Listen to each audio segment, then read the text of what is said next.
Please इस video को मुकम्मल देखिएगा, पूरा देखिएगा, ताकि आप जान सकें कि उन 21 लाशों का जो 21 मम्मीज़ जो ट्रांसफ़र की गई थी उस गोल्डन परेड के अंदर, तो उनका रिज़ल्ट क्या बना, क्या वो ज़िंदा हुई या नहीं।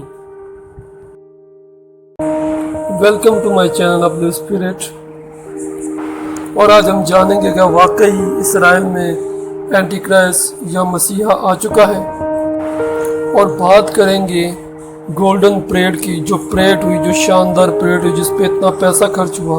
आज हम इस पे भी बात करेंगे और इन तीनों बातों का आपस में क्या लिंक बनता है, तो आज इस वीडियो में हम देखेंगे। तो आइए चलें पहले इस परेड को देखते हैं कि इस परेड में क्या हुआ। और ये परेड मिस्र के अंदर हुई थी, जो कि एक मुस्लिम कंट्री है। और आप देख रहे हैं कि मिस्र फ़िरौन थे, जितनी भी मलकाएं थी मिस्र के अंदर, सबकी लाशों को, जो 21 लाशें थी, उनको जमा करके एक ताबूत में जमा करके गोल्डन परेड का नाम दिया गया। और इन 21 लाशों को इजिप्शियन म्यूज़ियम से नेशनल म्यूज़ियम में मुंतकिल किया गया, ट्रांसफ़र किया गया। ये पूरा इवेंट, पूरी परेड, पूरा इंतज़ाम सिर्फ इन 21 लाशों को मुंतकिल करने का मकसद था। और इस परेड को पूरी दुनिया ने देखा, और ये परेड 4 अप्रैल 2021 में हुई।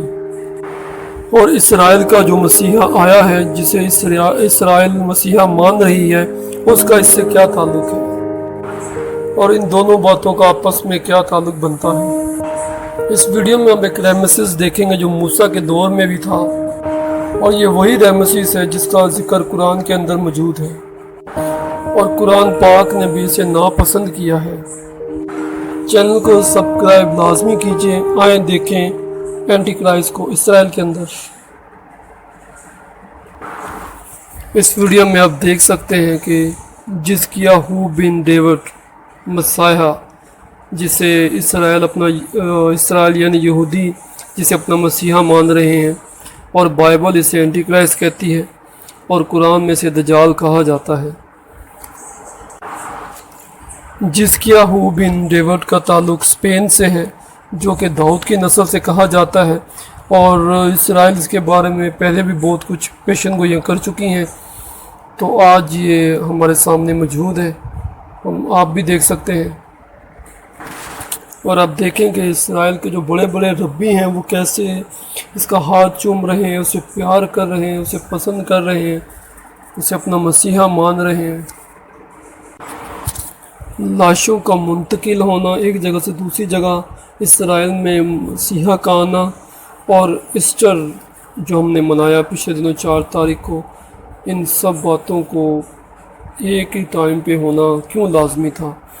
ये सब एक प्लान के तहत हुआ। जैसे ही पास ओवर, जो यहूदियों की एक मशहूर फेमस ईद है, जिसे वो मनाते हैं 7 दिन की जो ईद होती है, उसके फ़ौरन बाद ही उनका मसीहा आ गया। 3 अप्रैल की जो डेट है वो बहुत इम्पोर्टेंट है, कि जब इन लाशों को मुंतकिल किया गया था, तो इस डेट को आप मिस ना कीजिएगा। इसी साल के 27 मार्च से 4 अप्रैल तक।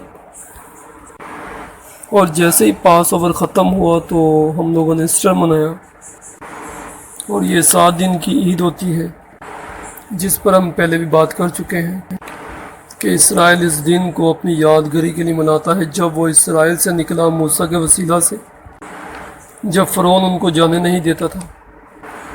कलाम मुक़द्दस में भी बयान किया गया है कि मैं तुम्हारे भाइयों में से मूसा की तरह एक नबी को पैदा करूँगा। लेकिन कलाम इस बात को खुदावंद यीशु मसीह के बारे में बयान करता है कि वो जो आने वाले थे वो खुदावंद यीशु मसीह थे। जैसा कि आप सब जानते हैं कि यहूदी खुदावंद यीशु मसीह को पहले ही रिजेक्ट कर चुके हैं, और अभी भी अपने मसीहा का इंतज़ार कर रहे थे, जो आ चुका है उनके हिसाब से। अब आप नोट करें कि इसराइल, मिस्र और मसीहत, ये सब आपस में कैसे कनेक्टेड है। मूसा ने इसराइलियों को मिस्र से निकाला और उनको आज़ादी दी, और फ़िरौन जो कि रेमेसिस है, उसको 21 तोपों की सलामी दी जा रही है, जो कि वो मर चुका है। اب ہم نوٹ کریں کہ ایول کیسے راج کر رہا ہے، شیطان کیسے اپنا حق جما رہا ہے، کیونکہ اب اس کا وقت آ چکا ہے اور یہ ایک رسم ادا کی گئی ہے کہ جو لاشوں کو منتقل کیا گیا ہے۔ اور یہ رسم ہے کیا؟ چلیں اس پہ بھی بات کرتے ہیں۔ جب ایسٹ سے سورج نکلتا ہے تو ایک دن ایسا آتا ہے کہ سورج کی روشنی جو پیرامڈ ہے جو اس مصر کے اندر، ان کے اوپر وہ لائٹ جا کے لائٹ ان پر ڈائریکٹ پڑتی ہے جہاں وہ لاشیں دفن ہیں۔ وہ سمجھتے ہیں کہ جب وہ روشنی پڑے گی تو ان کو ایک نئی زندگی ملے گی، وہ لاشیں زندہ ہو جائیں گی، کیونکہ مصریوں کو ماننا ہے کہ سورج کی روشنی ان کو زندگی دیتی ہے۔ اور اس بات کا کنیکشن ایسٹر کے ساتھ بھی ہے، حالانکہ یہ ایسٹر بولنا بڑی غلط بات ہے، ایسٹر نہیں بولنا چاہیے ہمیں، حالانکہ اس ایسٹر سے خداوند یسوع مسیح کا کچھ لینا دینا نہیں، لیکن یہ چیز کیتھلک والوں نے بنائی ہوئی ہے۔ ایسٹر اس لیے کہا جاتا ہے کہ کیونکہ سورج کی لائٹ جو مصر میں جو پیرامڈ ہے اس پہ ڈائریکٹ پڑتی ہے، جو قبروں میں ہے ان کے اوپر جو لائٹ پڑتی ہے، جس لائٹ سے وہ سمجھتے ہیں کہ ان کو زندگی ملتی ہے۔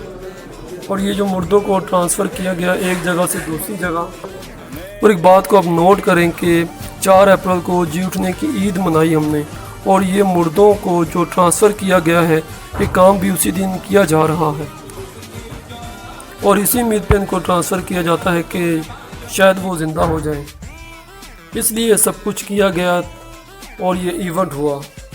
اب ہم نوٹ کریں کہ اسی ٹائم کے آس پاس پاس اوور کے اینڈ پر اسرائیل میں مسیح آ رہا ہے اور مصر میں مردوں کو ٹرانسفر کیا جا رہا ہے، کیونکہ اگلے دن ہی مردے زندہ ہو سکتے ہیں۔ یہ مصریوں کا ایمان ہے سورج کی لائٹ سے، لیکن اب دیکھیں کہ ایسا نہیں ہوا، لیکن پھر بھی ان لاشوں کو اتنا پروٹوکول دیا جا رہا ہے اور ان کو 21 توپوں کی سلامی بھی دی جا رہی ہے، اتنی شاندار پریڈ کے ساتھ۔